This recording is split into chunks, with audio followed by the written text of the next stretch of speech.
Jagannathpur Nagwa plant से तकरीबन 8 kilometre की दूरी पे 7-8 किलोमीटर की दूरी पे जाफरपुर पारू मार्ग में एक नहर पड़ती है।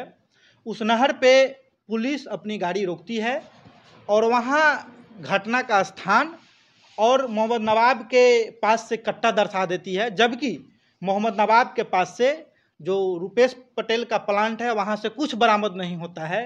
और वही नहर पर ले जाकर सारी यानी सुनियोजित तरीके से घटना को अंजाम देकर वहाँ ये सारी चीज़ को बनाया जाता है और थाने ले जाती है। जो थाने ले जाने के साथ उनके साथ बेरहमी भी की जाती है, मारपीट भी की जाती है पुलिस प्रशासन के द्वारा। Anti corruption control commission of India के तहत आज आपने प्रेस वार्ता का आयोजन किया है, क्या कुछ? सबसे पहले anti corruption control commission of India परिवार की तरफ से आप सभी इलेक्ट्रॉनिक्स मीडिया के बंधुओं को बहुत बहुत धन्यवाद कि आप हमारे इस मुहिम का हिस्सा बने और यहाँ तक आए। इसके लिए दिल की गहराइयों से बहुत बहुत धन्यवाद देता हूँ आपको। सर्वप्रथम प्रेस वार्ता का मुख्य कारण जो है सो हम लोग का मुख्य जो मुद्दा रहता है अपराध, भ्रष्टाचार, यही सब रिलेटेड पे हम लोग वर्क करते हैं।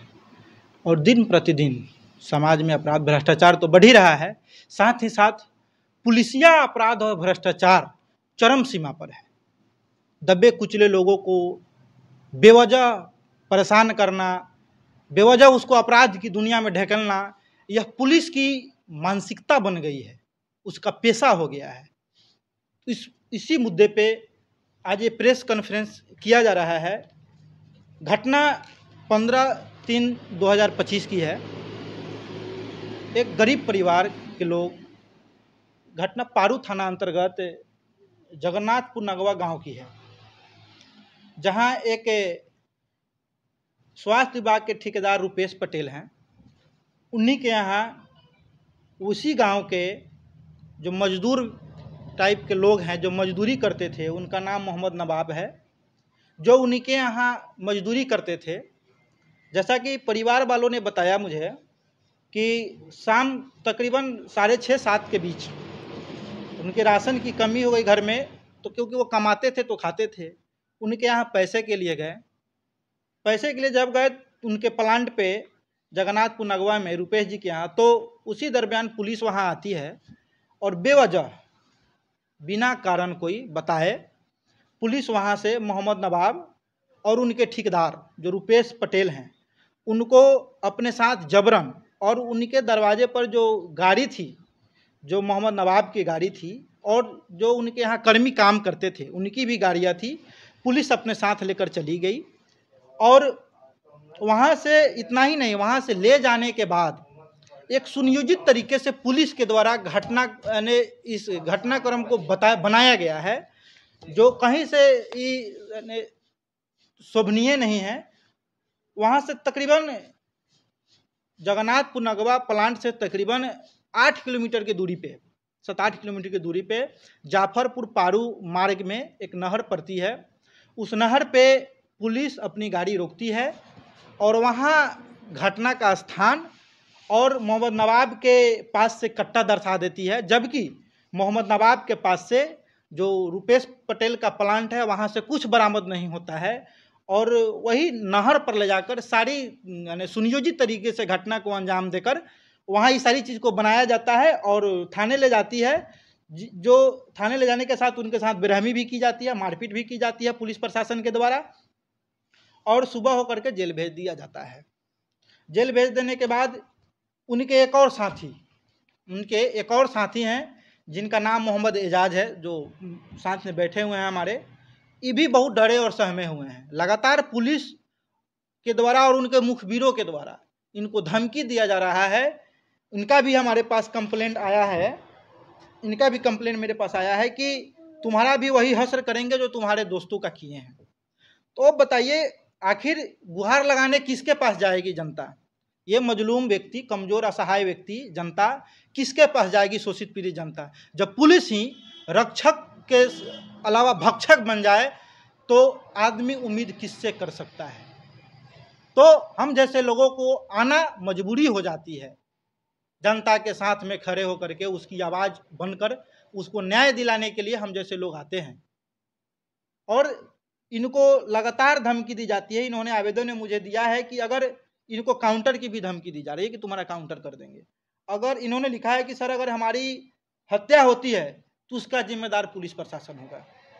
अब बताइए, इस तरीके की कुकृत पुलिस के द्वारा किया जा रहा है। और वह पुलिस कौन है आपको बता दे, पारू थाना प्रभारी मोनू कुमार है।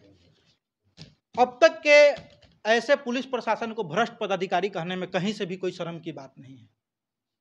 बाबा साहब ने संविधान में प्रस्तावना में लिखा था कि हम भारत के लोग, संविधान में यह प्रस्तावना का है कि हम भारत के लोग।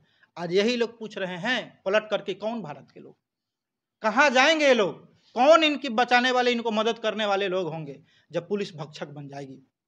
जबकि गिरफ्तार जिनको किया गया है, क्या उनके ऊपर कोई आपराधिक मामला है? देखिए अभी तक, अब तक के इतिहास में, उनके इतिहास में, उनके जिंदगी के इतिहास में अभी तक ऐसा कोई आपराधिक घटना उनके ऊपर दर्ज नहीं है, ना आपराधिक गतिविधि में वो कभी संलिप्त हैं वो। दूसरा, जो अरेस्ट करने की बात कहां से आ रही है? उनके मुखबिरों के द्वारा बार बार ये खबर भेजा जा रहा है कि तुम इनको भी, मोहम्मद एजाज को भी तुम सरेंडर करो, हमारे पास आओ। इनको भी बुरी तरीके से साजिश के तहत फंसाने की यानी चल रही है गतिविधि पुलिस पर। साजिश का वजह अब तो ये पुलिस बताएगी कि पुलिस यहाँ से उठा कर ले गई, किस कारण पर उठा के ले गई। जबकि जहाँ से उठा कर ले गई प्लांट से, वहाँ किसी के पास से कुछ बरामद नहीं। आप लोग जाइए वहाँ, ग्रामीणों से पूछिए, वहाँ का ग्रामीण बताएंगे कि कैसे पुलिस कुकृत की है इन लोगों के साथ। और वहां से उठाकर घटना 8 किलोमीटर दूर मैंने सुनियोजित तरीके से घटना बनाकर इन लोगों को मैंने झूठा मुकदमा दर्ज करके फंसाया गया है। यह पुलिस की कुकृत है। जब पुलिस ने डिटेन किया तो उस समय क्या क्या था वहां पे? कुछ नहीं।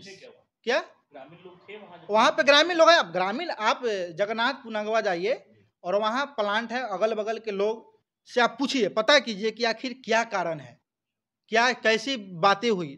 सभी लोगों का यही कहना है। हम लोगों ने भी जांच पड़ताल की है। जांच पड़ताल में यही आया कि पुलिस आती है और रुपेश पटेल और मोहम्मद नवाब को गाड़ी में बैठाती है और लेकर के चली जाती है, और उनके दरवाजे पर जो गाड़ी अब हमको तो लग रहा है यही। अब तो जनता का पुलिस पर से भरोसा भी उठ गया है। लेकिन कुछ एक पुलिस के द्वारा, कुछ एक पुलिस पदाधिकारियों के द्वारा पूरे पुलिस डिपार्टमेंट को बदनाम करने की कोशिश की जा रही है। ऐसे ऐसे ही लोगों की वजह से पुलिस डिपार्टमेंट पर भरोसा लोग नहीं करते हैं। आगे क्या एक्शन लेने वाले हैं? आगे मैं पारू थाना प्रभारी और पुलिस और जो और एसआई हैं, एक उनका नाम मैं बता दूं आपको, अंकित कुमार ही गए थे। और वो तो पारू थाना प्रभारी मोनू कुमार और अंकित कुमार के खिलाफ anti corruption control commission of India पहले ग्रामीण एसपी, आईजी साहब को, डीजीपी साहब को और सीएमओ को, और साथ ही हाई कोर्ट के चीफ जस्टिस को चिट्ठी लिख रही है। और यही नहीं, पीएमओ को भी चिट्ठी लिख रहा हूं। मामला मानव के अधिकार के हनन का है। यह मानव अधिकार के हनन का मामला है, इसलिए मैं ह्यूमन राइट्स कमीशन नई दिल्ली भारत सरकार को भी लिख रहा हूं। जरूरत पड़ेगी, जरूरत तो पड़ ही गई है, तो मैं हाईकोर्ट में रिट भी दायर इनके खिलाफ, हाईकोर्ट का भी रुख कर रहा हूँ, रिट दायर करूंगा इनके खिलाफ।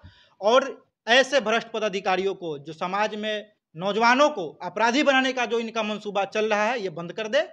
और इनके खिलाफ मैं जितनी यानी कठोर इनको सजा मिलना होगा, इनको कठोर सजा दिलवाने का काम करूंगा।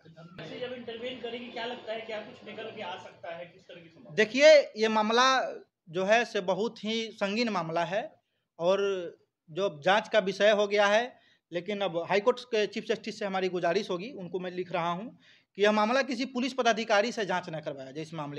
इस मामले को जुडिशरी के अंतर्गत ही जांच कर, हाँ, उनसे करवाने की हमारी कोशिश रहेगी, मांग रहेगी, और जुडिशरी संबंधित लोग ही इस मामले की जांच करेंगे। चलिए, क्या परिचय हुआ? Ranjeet Raj, chairman anti corruption control commission of India.